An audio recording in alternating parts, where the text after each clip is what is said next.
Do you believe that any of the growing political unrest around the world, especially Tunisia and Egypt, is linked to higher food prices, which the questioner says results from the Fed's large-scale asset purchases? I'm not sure I accept the premise of the first half of the question.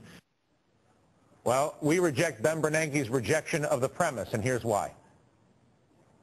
It's not just Egypt. We're seeing it in Algeria, Tunisia, Jordan, Yemen. The list goes on. All countries with something very critical in common. The people are being strangled by soaring food costs now at their highest levels ever. Coupled with high unemployment, the cost of food has been the uniting force of revolt. For the lucky Arabs who actually have a job, it's estimated they spend up to 80% of their income on food. And guess who's behind the price spikes? Washington, Wall Street, and China. And while China is the hardest for us to control, we can deal with the two-headed beast that is Washington and Wall Street. The short-term problem is on Wall Street. You see, for decades now, food suppliers and farmers have been signing contracts designed to lock in their prices for a predetermined later date. It's essentially a way to hedge their bets against sudden fluctuation in costs and prices. Speculators have always been a key reason why this system works. They pump money into it. But you know the mantra, everything in moderation. Too much speculation distorts food prices. You've heard of the dot-com bubble and the housing bubble. Let's call this one the food bubble. The number of people going hungry is rising on the earth for the first time in history. Food prices predicted to jump another 20% this year. And as the bubble squeezes our world's poorest, it is releasing torrents of anger and frustration, people blaming their governments for the results of this rampant speculation. But the biggest blame does not lie on Wall Street. The most sinister driver of exploding global food prices is in the hallowed halls of our central government, hell-bent on covering up 2008's massive mega bank theft. The Federal Reserve's answer to cover up that theft was to turn on the money printing machine in overdrive, creating trillions of new dollars on their computers, pumping them into our economy to cover up the bank's losses. The consequence, lowering the value of our currency. And as we continue to do that, investors and non-investors alike are watching commodity prices soar in correlation to that money printing. Corn, wheat, copper, oil, you name it. And it's not just in those other countries.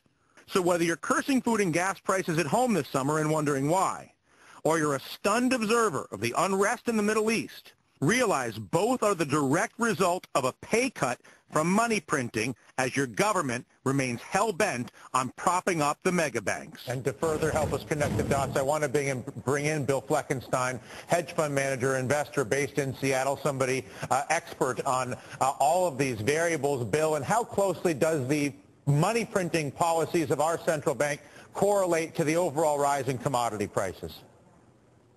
I think it correlates quite well, but not precisely.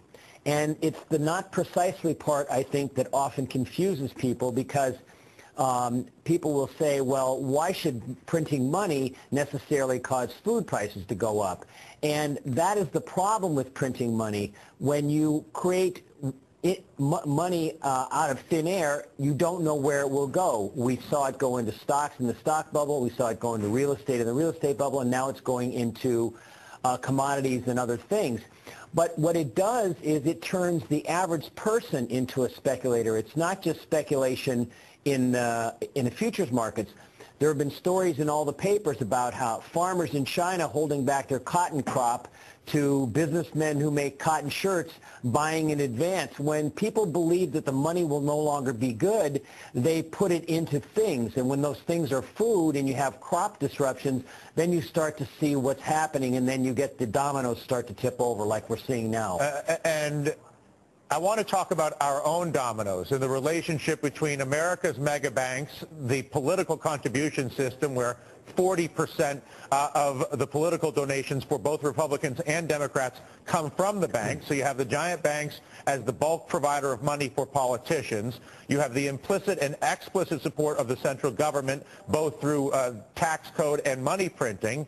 You then get the what you just described, the new money going someplace, in this case into a food bubble, and then the food bubble has this impact on the poorest nations, whereas we just reported 80% of their income goes to food, which is inconceivable to Americans.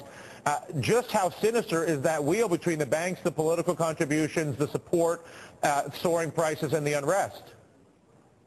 Well, it's extremely unfortunate, but it's how interests get aligned, because the groups of people that you mentioned who actually might be benefit from all this money printing, Wall Street banksters and all these other folks, they have lots of money and they do things with it and they get more money. It's the people that don't have any money that get pressured, and unfortunately they don't have a heck of a lot of clout. So money printing and the things that are done by our central bank and other central banks in the name of suppressing prices that are too low, i.e. fighting deflation, have now seen their unintended consequences in screaming agricultural and commodity prices and related prices. Because when psychology starts to change, then people modify their behavior and it gets into other sorts of prices. And it's all because we have a central bank that won't ever face its mistakes and always wants to print money to solve whatever the problem is. As more and more people in this country come to understand something that you've known and understood for years, something that many folks have been rapidly getting educated on since the financial crisis, what is the alternative, or what are some of the alternatives that could be entertained today instead of the money printing strategy that we're getting from our government now? Well, I know this will probably make a lot of people laugh, but when we were on a gold standard, there's nothing magical about gold. It was just a rule as to how much money you could create. And it had an elegant check and balance, because if you were a country that was doing things that the world thought improper from a monetary standpoint, gold left your country and you had to then tighten.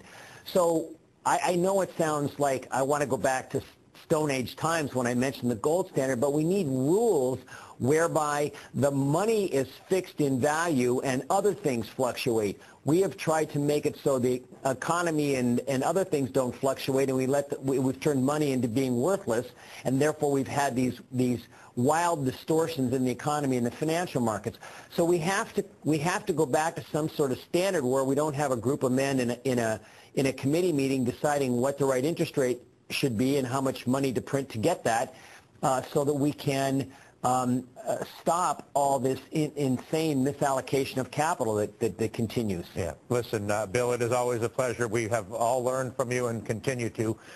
Thank you very much. Bill Fleckenstein out of Seattle.